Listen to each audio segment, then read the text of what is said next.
Hello everyone, and welcome to another little one-off production of this channel in between large retrospective series. You see, I like doing these as a little breather between retrospectives and to allow time for the poll to decide which retrospective will be next. Please remember to vote! Anyways, for this little one-off production, we'll be taking a look at the hidden gem, which is Interstella 5555. Now, anyone that's ever heard of this movie will know it's very unique. As to why, though, I won't reveal until a little later. I'll get to that after the plot summary. For those of you who haven't heard of it, well, I don't really blame you. Now, as I'm someone who's been alive for a while, I do know who Daft Punk is, and I'm familiar with a lot of their work. However, I didn't know that they actually helped produce an entire movie, and that's the movie we're going to be talking about now. You see, if you've ever been like me and just looked up random music videos online to listen to something in the background while working, you know that Daft Punk is a very good band for that. Their club and electronic dance hit successes are songs rooted with strong rhythms, bass lines, and beats. They're songs which could be considered something as riff tunes, songs which are very simple. Now, simplicity is their strength. That's not a criticism of the music. I'm just saying that it's very good music to work to, because, it helps you focus and such. As such, I have used Daft Punk when typing out various things, and, for channel related and not, and I always wondered why any music videos from the Discovery album tended to have these blue guys in it. I didn't know that they were actually from this movie, and this entire movie is basically an extended music video for that Discovery album. And that's what makes Interstella 5555 such a unique production. It's essentially a very long music video, and I think this also makes it unique and makes it stand out against something like, say, Fantasia, where Fantasia and other pieces similar to it tell vignettes which probably last no more than 10 minutes and are not necessarily connected, serving more as a story case for a bunch of small stories. Interstella 5555 is actually one long story, taking up both the entirety of the Discovery album and the entirety of an hour. Now, was this hour of my time that I spent watching this movie worth it? Of course. In fact, I would say Interstella 5555 is a very unique piece, and I definitely don't regret watching it. I watched it with my wife, and as people who have never seen it before, we both enjoyed it very much, for basically the same reasons. Now, before I get into these reasons, of course, let's talk about what actually happens in Interstella 5555. Now, Interstella 5555 is like Daft Punk, and its plot is similar like them too. It knows what it wants to do, and it gets to the point.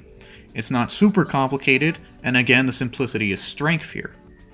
The plot basically boils down to this. We open up on the home planet of this band, and they're having a large concert. They're then kidnapped by forces working for this stud known as Earl, who we'll get back to later. Anyways, while they're being kidnapped, the Defense Force guys, or what I assume to be Defense Force guys, summon Shep here. Now, I don't remember if they named Shep in the movie or not, so my wife and I just referred to him as the Speed Lord. I don't know why that came to our head, but he seems like a fast guy. Anyways, we now cut back to Earth, where it reveals that Earl kidnapped the band here so that he could kind of turn them into mass-produced pop stars. He uses these mind control devices and wipes their memory, and basically just tries to take over their life. As we can see in their cold dead eyes, they are either not aware of the process, or they're definitely not enjoying it. Meanwhile, the Speed Lord here crashes in the jungle. After a sad intermission showing that the band really is loathing their new life with Earl, Speed Lord goes to a concert and bails 3 of them out. However, he fails to deactivate the brain control device on Stella here, the bassist, and female interest. He also ends up getting shot in this scene, which will have ramifications later. Anyways, in spite of the fact that some guy just freed 3/4 of his captives, Earl continues to go on as normal, taking Stella to an awards show and accidentally dropping a card with his address on it, which will have more ramifications later. At the awards show, Daft Punk makes a cute little cameo, gracefully accepts defeat at the awards, and Beryl, the drummer, frees Stella from the mind control device in her headset. Afterwards, she's whisked away to this lovely warehouse where she meets Shep, Speed Lord, and he has a nice little dream with her together, showing her how he truly felt about her. In addition, he shares memories of the band in their original alien form, and this lets them know that something is up, and their pasts are not what they think they are, as Earl made sure to overwrite them with fake memories. Anyways, with this passing of the Speed Lord, the band makes sure to bury him, as they should, and go on to find their memories at Earl's place. At Earl's place, they find out that he's actually some kind of evil wizard who's been harvesting talent from across the universe to try and construct this golden record monument, which, with the completion of the 5,555th album, will allow him to dominate the world. He's been using magic to get away with this for centuries, and doesn't seem to want to stop anytime soon. As such, he tries to sacrifice Stella, although this fails and he ends up falling in this lovely pit.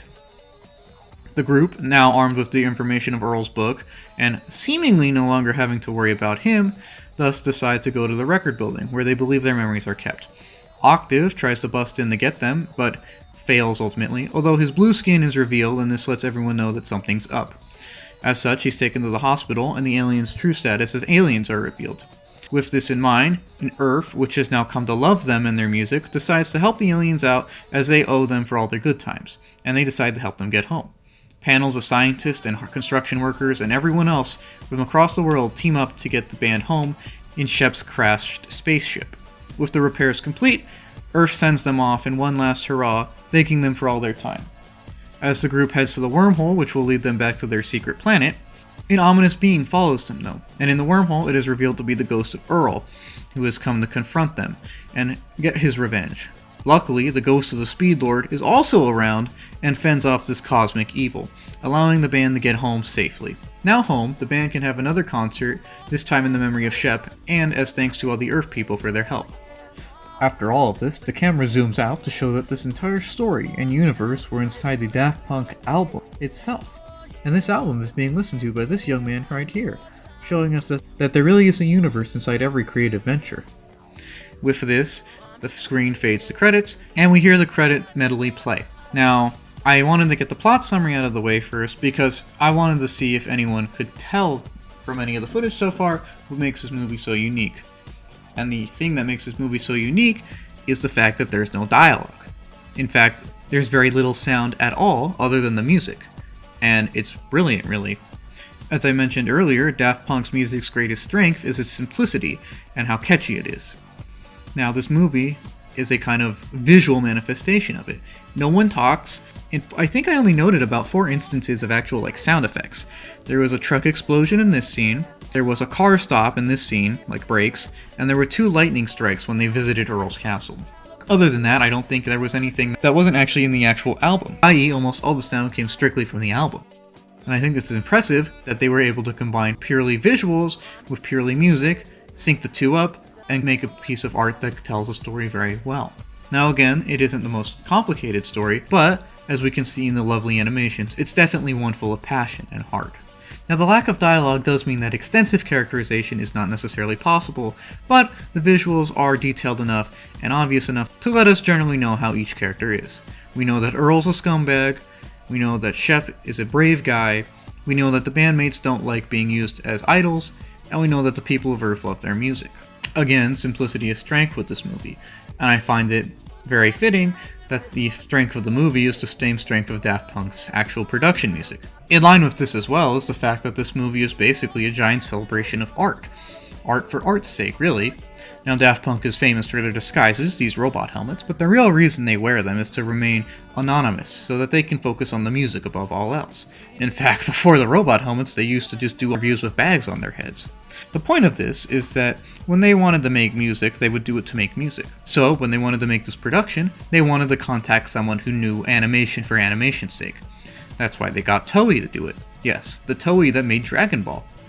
They did this because they wanted to get animators who could animate for animation's sake, so that they, musicians for music's sake, could combine the 2 together in such a unique piece. And I think that's also a reason why the lack of dialogue works so well with this movie, actually. It works so well because the amount of passion put into the animation and the music allow them to stand on their own. I'm not saying dialogue would bog this down necessarily, I'm just saying that the 2 elements are strong enough to stand on their own, and allowing them to stand on their own really lets us see how strong they are, and it allows us to see how unique of a production this is. It's really art for art's sake, for that reason, and I think that's why this movie really stuck with me and my wife. It stuck with us not necessarily because the plot is super deep or because the characters are super duper developed, but because it shows that art can convey many things without necessarily saying anything. And I think that's what this movie is. It's 1,000 words in every picture. It's countless feelings in every beat. It really does prove that the artistic and human experience ascends and transcends what can be said or what can easily be conveyed through words. As such, I think this movie is brilliant, and I really do love it. I didn't necessarily think I would, because, again, while I like Daft Punk, I would never necessarily go out of my way to listen to them if I wasn't working, and I kind of was questioning how they could make an hour-long movie with no dialogue work. My wife and I were curious as to whether or not we would necessarily drift off. As she knows, I don't necessarily have the best attention span. However, I never found myself bored with this production, and I always found myself paying attention. And it's not just because of the visuals.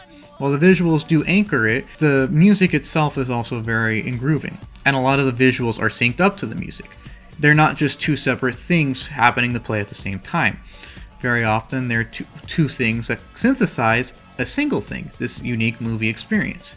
And for this reason, I really do think that it stands above many other music videos, or at least is the accumulation of what all music videos should strive to be.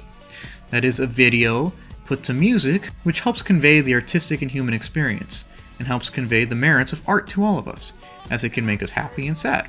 Now, this picture is one with a happy ending, so I will say that it did make us feel good, so I would definitely say that this isn't necessarily the entire spectrum of the human experience. However, there's nothing wrong with a lighthearted romp. There's nothing wrong with enjoying the good times. And there's nothing wrong with being simple. Just because this movie doesn't have any dialogue, doesn't mean it's dumb. It doesn't mean that it can't tell a story. And I think really this movie proves that storytelling can be done through any medium, really. It's a brilliant proof of concept when you think of it like that. Proof that storytelling can be done by almost anyone in almost any way. And these are all the reasons that my wife and I really love this movie. Because it told a story without saying anything. It seemed like such a simple concept, but the simplicity of the concept is actually why it works so well. And it allows for the passion of the creators on all aspects of it to really shine through. The music stands through because there's no dialogue, and because there's no real sound effects. The animation gets through because the music is so simple, but so prominent, that it helps us focus on the animation itself. They complement each other beautifully, and the fact that there's no dialogue and its simplistic approach actually increases its strength, and prove that you don't necessarily need to be the most complicated thing or have all the bells and whistles to tell a good story or to make an enjoyable story. And that is why we love this movie, because at the end of the day, it's an enjoyable story. An enjoyable love letter to art and the power that art has over us. An enjoyable trek through the universe of creativity